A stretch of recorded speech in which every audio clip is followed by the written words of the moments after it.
Olá pessoal, meu nome é Luciano, bem-vindo ao livro Teologia Sistemática. Esse livro contém 47 capítulos e 11 artigos acadêmicos no apêndice. Muito bem, o capítulo 1 fala sobre introdução ao estudo da teologia, onde eu vou relatar o que é teologia. Na sequência vou afirmar que a teologia ela é bíblica, que a teologia ela é histórica e que a teologia é sistemática.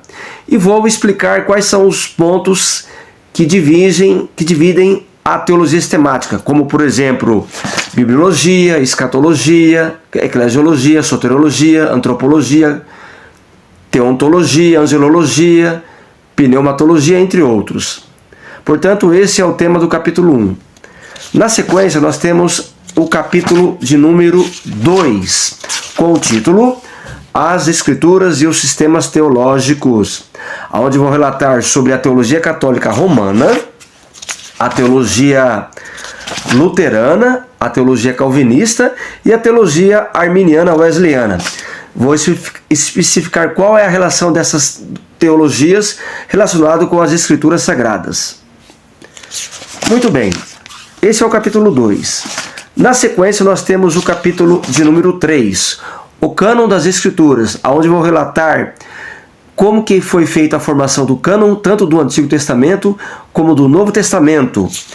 O cânon do Antigo Testamento, de que forma que ele foi desenvolvido, o cânon do Novo Testamento, de que forma que ele foi desenvolvido, e quais foram os livros, tanto do Antigo Testamento como do Novo Testamento, que tiveram uma dificuldade para serem aceitos no cânon. E só foi ser aceito no cânon, não no século I, e sim lá no século II. Portanto, esse é o tema do capítulo 3 do livro de Teologia Sistemática, de um total de 47 capítulos.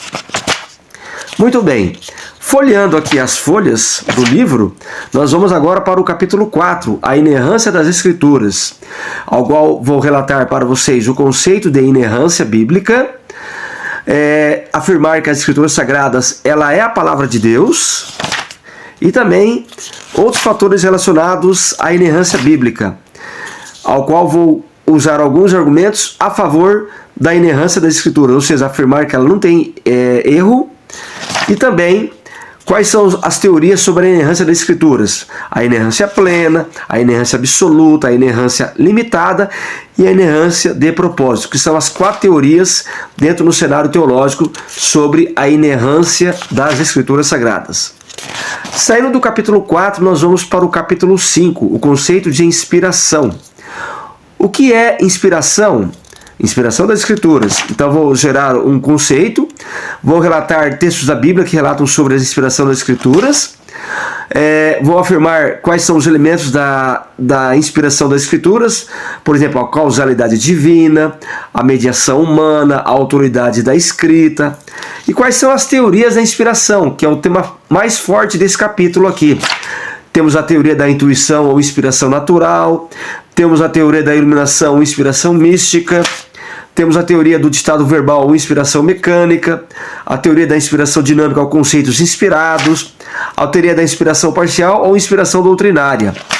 Então são várias teorias da inspiração, e eu procurei aqui desenvolver um estudo sobre todas essas teorias, relatando o que eles defendem e qual é o seu posicionamento.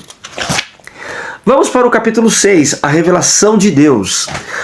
Vou relatar um conceito, o que vem a ser revelação geral, o que vem a ser revelação especial, e vou citar exemplos, tanto da revelação geral, como por exemplo, pela história, pela natureza, pela constituição do ser humano, como também da revelação especial, como por exemplo, através de sonhos, visões, anjos, profetas, enfim.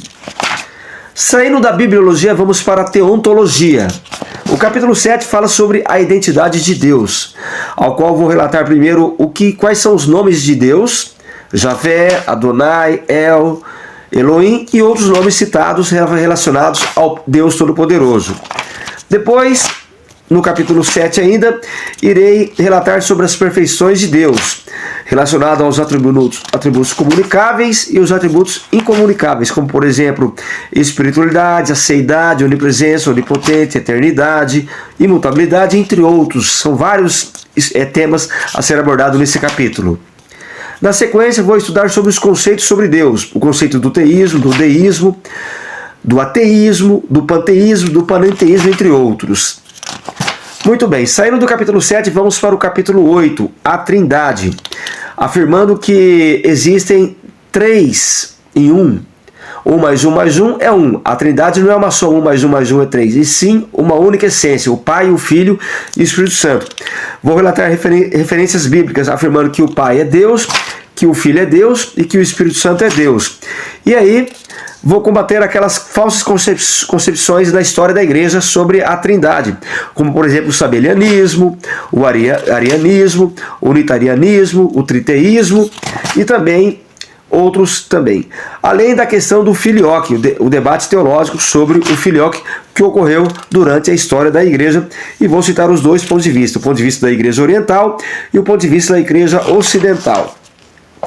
No capítulo 9, nós temos o estudo do Espírito Santo, ao qual vou relatar sobre a obra do Espírito Santo e a pessoa do Espírito Santo, dentro da natureza do Espírito Santo, entre outros estudos relacionados a esse tema. E é lógico, o batismo do Espírito Santo não pode estar de lado aqui, ao qual irei relatar todos os pontos de vista relacionados ao tema o batismo do Espírito Santo, que é o ponto de vista pentecostal e o ponto de vista tradicional. Na sequência, nós temos aqui, relatando aqui, voltando aqui para o capítulo 10, a existência de Deus, ao qual vou determinar 4 argumentos que estudam sobre a existência de Deus. O argumento antropológico, teleológico, o argumento ontológico, entre outros argumentos relacionados à existência de Deus. O capítulo 11 é sobre os decretos de Deus, um assunto muito discutido na soteriologia, onde vou promover a classificação dos atos de Deus em ações intrínsecas e ações extrínsecas. Quais são as características dos decretos de Deus? Por exemplo, ele é eterno, ele é incondicional, ele é imutável. Vou relatar também, nesse livro, a origem dos decretos de Deus e o fatalismo, que é uma teoria que combate os decretos de Deus, onde vou refutar o fatalismo baseado no estudo bíblico dos decretos de Deus. O capítulo 12, um dos capítulos mais debatidos na história da igreja, com o título A Predestinação, onde vou promover uma comparação do termo predestinação com pré-ordenação, do termo predestinação com eleição e do termo eleição com pré-ordenação, explicando cada um desses pontos de vista, e depois vou relatar aqui a visão calvinista e a visão arminiana sobre a predestinação. Tem o modelo supralapsariano, infralapsariano, amiraldiano e o modelo arminiano sobre o tema a predestinação. Bom, saindo desses dois últimos capítulos que relatam sobre a ordem da salvação relacionada aos decretos de Deus, a eleição e a predestinação, nós vamos para o capítulo 13, a criação, onde existem as teorias sobre a criação do tempo, a ideia do tempo, qual é a relação de Deus com o tempo, a criação do universo com as suas várias teorias, a teoria teísta, a teoria do Big Bang, né? A teoria panteísta, a teoria materialista. E aí vou relatar também sobre o criacionismo da Terra Antiga, criacionismo da Terra Jovem, entre outros detalhes relacionados ao tema criação. É lógico que a teoria do criacionismo da Terra Recente e da Terra Antiga tem suas várias doutrinas envolvidas, seus vários estudos envolvidos dentro de cada uma dessas doutrinas, aonde irei relatar todos os pontos relacionados à questão da teoria da Terra Jovem e da teoria da Terra Antiga. Depois nós temos no capítulo 14 a providência de Deus, onde vou relatar um estudo sobre a preservação e também um estudo sobre o deísmo, a criação contínua. Vou relatar um estudo sobre o governo de Deus na natureza, o governo de Deus no mundo animal, sobre as nações, sobre os indivíduos, né? Depois nós temos aqui o capítulo 15, o problema do mal. Quais são as perguntas sobre o problema do mal? Então são várias perguntas que eu vou tentar entender, explicar aqui. Deus criou o mal ou ele permitiu o mal? O mal ele existe porque Deus fez com que o mal existisse? Ou Deus ele permitiu a existência do mal? Quem é culpado pelo mal no mundo? É Deus ou não? Então eu uso vários argumentos aqui, são vários argumentos nesse capítulo, que eu utilizo aqui para tentar defender que Deus ele não tem culpa do mal no mundo. E eu uso aqui os vários modelos que defendem essa questão. Por exemplo, o ateísmo tem um ponto de vista, o panteísmo tem um ponto de vista, o teísmo, o deísmo, o panenteísmo, entre outros. Então vou relatar um por um desses. Depois do capítulo 16, os anjos, onde vou relatar o que vem a ser o termo anjos, a origem dos anjos, a teoria da criação dos anjos antes de Gênesis capítulo 2, versículo 1, a teoria da criação dos anjos durante Gênesis capítulo 1, versículo 1, ou seja, a teoria da criação dos anjos durante Gênesis 1. Então, os anjos eles foram criados antes de Gênesis 1, durante ou após. Então, eu vou relatar um estudo detalhado sobre isso. Vou relatar sobre a queda de Satanás, as características dos anjos, a reorganização dos anjos, os anjos bons, os anjos maus, enfim. Tudo relacionado ao termo anjos estará presente aqui nesse capítulo. Saindo da teontologia, vamos para a antropologia, em que nós temos a origem do homem, ao qual vou relatar a criação do homem. Vou relatar também nesse estudo aqui quais são as dimensões relacionadas ao homem. Tem a dimensão racional, a dimensão moral, dimensão espiritual. E quais são as teorias que envolvem a natureza da imagem de Deus no homem. Por exemplo, a teoria substantiva, a teoria relacional, a teoria funcional. E aí depois nós temos as teorias sobre a origem da vida. A teoria da evolução, a teoria da criação especial, usando determinados argumentos com cada um desses pontos de vista. A teoria teísta, enfim. Depois nós temos também a teoria da criação especial envolvida aqui. E quais são as evidências a favor da organização do universo e quais são as evidências a favor da estrutura da vida. Então eu estou fazendo um estudo aqui sobre a origem da vida, porque o ser humano é um ser criado por Deus e ele é vida. Então se o ser humano é algo que Deus criou, que deu vida, então nesse capítulo aqui eu estou relatando um estudo da origem da vida, onde eu vou entrar aqui na questão do estudo biológico sobre a origem da vida e também a evolução biológica, a macroevolução, a microevolução, entre outros fatores. E a evolução química também. Depois tem a origem da alma. O que é a alma? Eu faço uma definição do que vem a ser a alma, a visão filosófica da origem da alma e também a visão teológica da origem da alma. Sendo que a visão teológica é dividida em traducionismo e criacionismo. Vou citar os principais teólogos na história da igreja que defenderam tanto um como outro ponto de vista. Depois nós temos aqui a natureza do homem, onde vou promover um estudo do homem através da teoria da dicotomia e da teoria da tricotomia. A tricotomia afirma que o homem é constituído de corpo, alma e espírito. E a dicotomia afirma que o homem é constituído de corpo, alma e espírito, só que a alma e espírito é uma essência só. Ou seja, seria o corpo mais a parte invisível, alma e espírito. Na sequência nós temos o capítulo 20, o pecado, aonde vou definir o que vem a ser o termo pecado e também vou entrar na questão da teologia pelagiana, a teologia arminiana e a teologia calvinista, sendo que a teologia calvinista é dividida em dois modelos, a teoria calvinista federativa e a teoria calvinista da imputação imediata. Isso no capítulo sobre o pecado. E na sequência, não podia deixar de lado, no capítulo de número 21, vamos aqui relatar sobre a depravação do homem, explicando o que vem a ser o termo depravação total e as três perspectivas sobre a depravação total, ou seja, o ensino pelagiano, o ensino arminiano e também o ensino calvinista sobre essa questão da depravação total do homem. Saindo da antropologia, nós vamos para a cristologia. Nós temos aqui a natureza de Cristo, ao qual vou explicar a natureza divina de Cristo e também vou explicar sobre a natureza humana de Cristo. E quais são as heresias na história da igreja que combateram a verdade citada nas Escrituras Sagradas. Os ebionitas, os docetistas, os apolinarianos, os arianos, os nestorianos, os eutiquianos, que combateram a natureza divina e humana de Cristo, ao qual vou defender que Cristo ele era tanto divino como humano. Na sequência, o capítulo 23, a impecabilidade de Cristo. Vou relatar alguns textos bíblicos que falam sobre que Cristo não pecou e quais são as teorias. A teoria da impecabilidade de Cristo, que Cristo ele era incapaz de pecar e não pecou, e a teoria da pecabilidade de Cristo, que Cristo podia pecar e não pecou. E vou combater a teoria que afirma que Cristo ele tinha pecado. Vou combater essa teoria citando textos da Bíblia e usando determinados argumentos. Na sequência, nós temos a encarnação de Cristo. Vou relatar o que vem a ser o Cristo pré-encarnado e as passagens bíblicas que relatam sobre o Cristo pré-encarnado, e depois vou relatar sobre a encarnação de Cristo. E as teorias da kenosis, relacionado como o Cristo, quando ele veio ao mundo, ele se esvaziou em que sentido? De certos atributos. Então, a teoria da kenosis vai relatar sobre isso, onde existem várias teorias, e eu vou explicar todas as teorias sobre isso. Depois, é lógico, dando continuidade, nós temos o capítulo 25, a expiação de Cristo.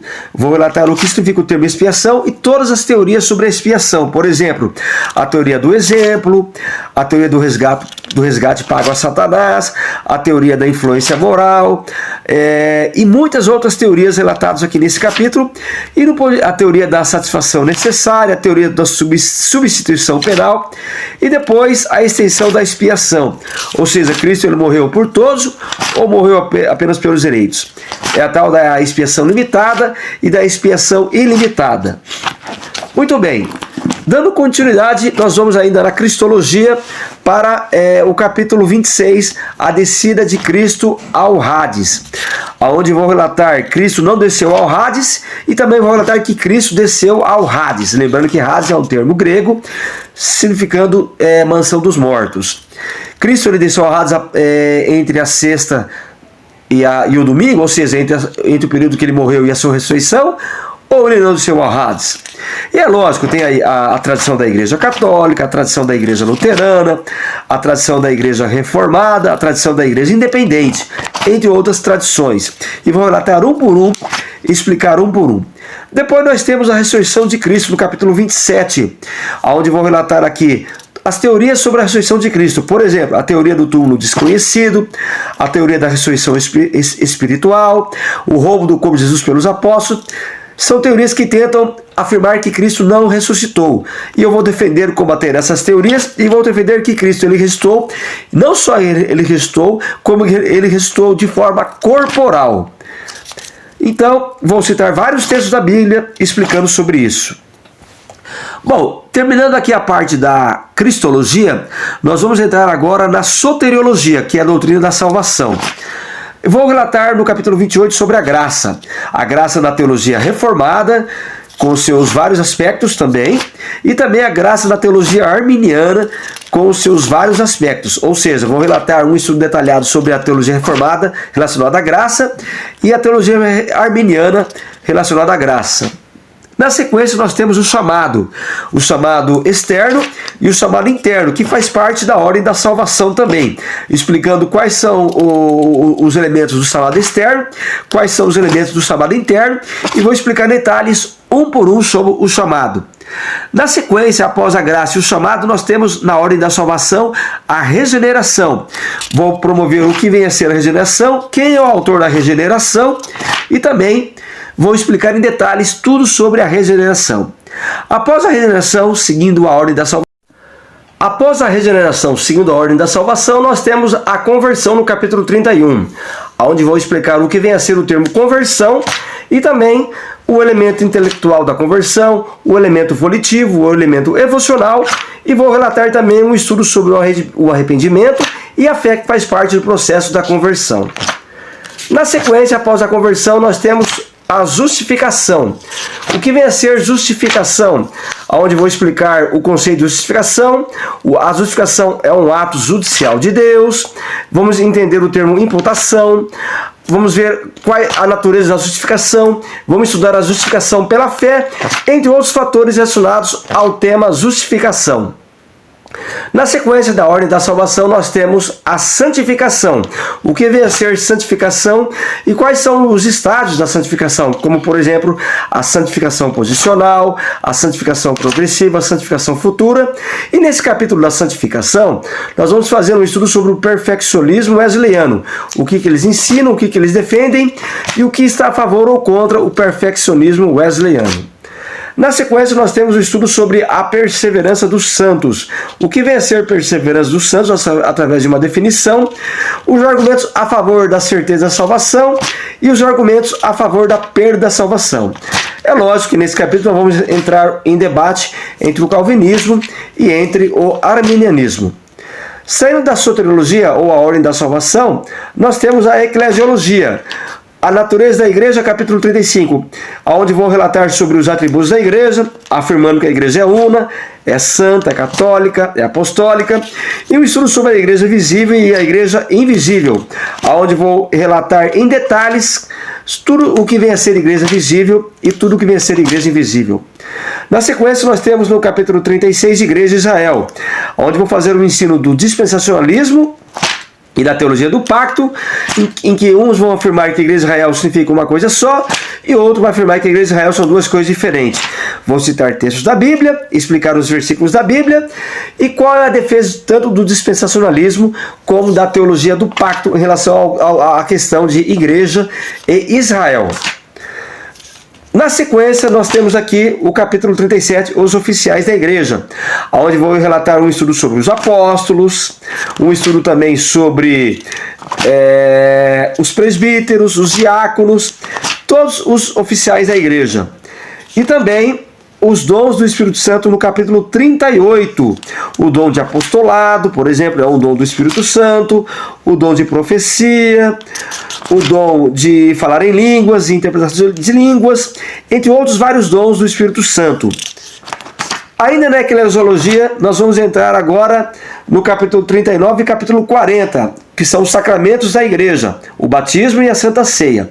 O batismo, no capítulo 39, vou relatar aqui um estudo sobre a interpretação da Igreja Católica Romana, uma interpretação da Igreja Luterana, uma interpretação da Igreja Presbiteriana e também uma interpretação da Igreja Batista sobre esse tema, sobre esse assunto, sobre o batismo.